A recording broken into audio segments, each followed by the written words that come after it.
Hello, everyone. Let me ask you something.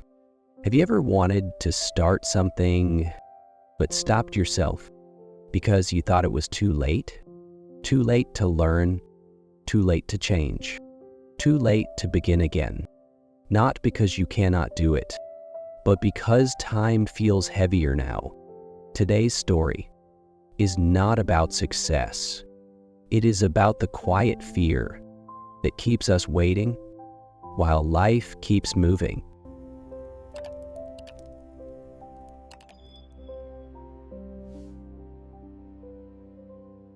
Daniel's life looked fine.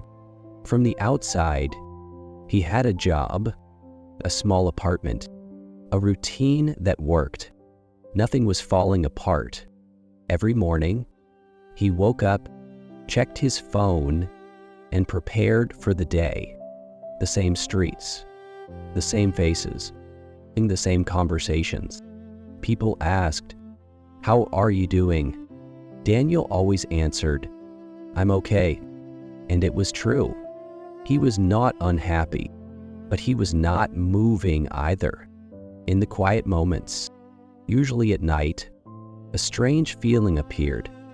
Not sadness, not anger, just a sense that something inside him was waiting for a better time, waiting for more courage, waiting for permission. Daniel did not know what he was waiting for. Everyone knew that each day ended with the same thought, maybe later. And so life continued, calm, stable, and quietly unfinished. Daniel often used one word without thinking about it. Later. Later this week.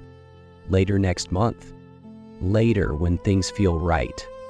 The word sounded harmless, responsible even, but over time, later became a place where dreams went to fall asleep. Daniel noticed how easily he postponed things that mattered to him, learning something new, starting again, changing direction, not because he did not care, but because caring felt risky.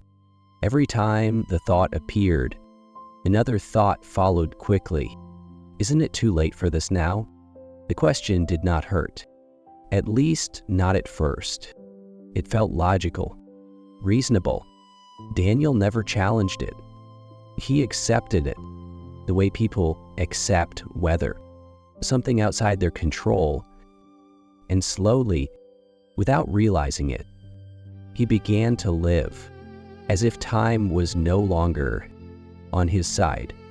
The fear did not shout, it whispered, and Daniel listened. Daniel did not remember when the fear first appeared.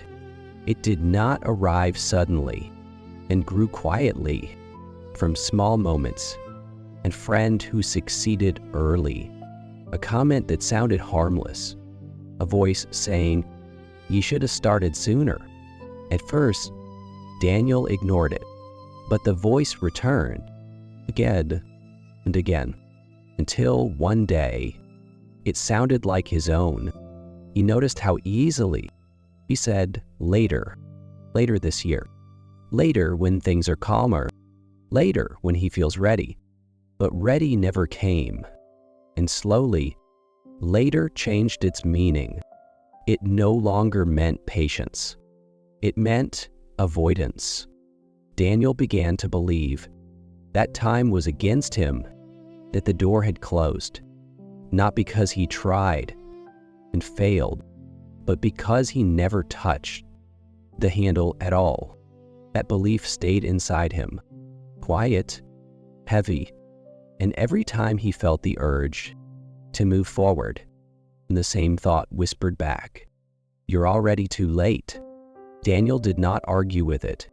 Not yet. Daniel noticed how often he compared himself to others. People younger than him were already ahead. People his age seemed more certain. People older looked like they had accepted life. Every comparison made the same thought return. I missed my time.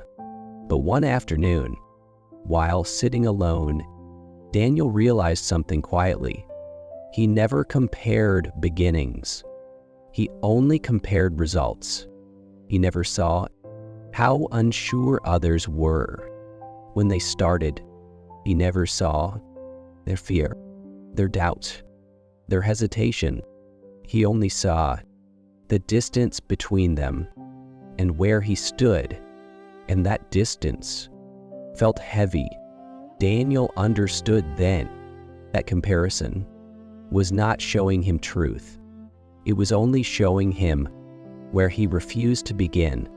That thought stayed with him, uncomfortable, honest, and slowly, the idea of being late began to feel less like a fact and more like a habit he had learned. Without questioning, that night, Daniel did not feel inspired. There was no sudden fire, no strong emotion, only silence. He sat by the window, watching lights turn off in other people's homes. Somewhere out there, people were sleeping, living, continuing. And Daniel asked himself a question he had avoided for many years. What if I am wrong about being late? The question felt uncomfortable, because if he was wrong, then he had no excuse left. No age to hide behind, no timing to blame, only choice. He realized something slowly. He was not afraid of failing. He was afraid of starting and discovering that nothing stopped him except himself. Late was safer. Late meant he never had to test his courage. Late meant he never had to see how far he could actually go. That thought stayed with him, heavy, honest, and for the first time, Daniel did not push it away. He let it sit beside him, a truth, waiting patiently to be acknowledged. The next morning, nothing felt different. The same light came through the window, the same street noise, the same routine. Daniel noticed this and almost felt disappointed. He had expected some sign, some feeling, but life did not change just because he understood something. And that was the point. Understanding was quiet. Change, he realized, was even quieter. Daniel stood in the kitchen, holding his coffee, and thought about everything he had not done. Then he stopped. He did not plan a new life. He did not promise himself anything. He only asked one question. What is the smallest thing I can do today without lying to myself? The answer was simple, too simple to impress anyone. He sat down. I opened a notebook and wrote 2 lines. Not good lines, not smart lines, just honest ones. When he closed the notebook, nothing magical happened, but something important did. For the first time, Daniel was no longer waiting for the right time. He was already inside it. Days passed. Not many, not enough to call it a change, but enough for Daniel to notice something different. The word late still appeared, but it no longer controlled him. It came, and then it left, like a sound in the distance. Daniel did not feel braver. He did not feel younger. He felt present. Each evening, he returned to the notebook. Sometimes he wrote 1 sentence, sometimes none. And for the first time, it felt okay. He understood something gently. Life does not reward speed. It responds to direction. And direction does not ask how old you are. It only asks if you are willing to take another step tomorrow. Daniel looked at his hands. Still the same hands, but they were no longer waiting. They were already moving, Quietly, life does not end because you started late. It ends when you stop wanting. As long as you are breathing, as long as something inside you still whispers, try. It is not too late. Time will pass, whether you act or not. The question is simple. Do you want time to pass with regret or with effort? You do not need a big beginning. You only need an honest one. Start small. Start now. And let time meet you on the way forward. If this story felt personal, leave a comment below. Tell us, what is one thing you still want to do but keep calling too late? Your words might help someone else. Begin today.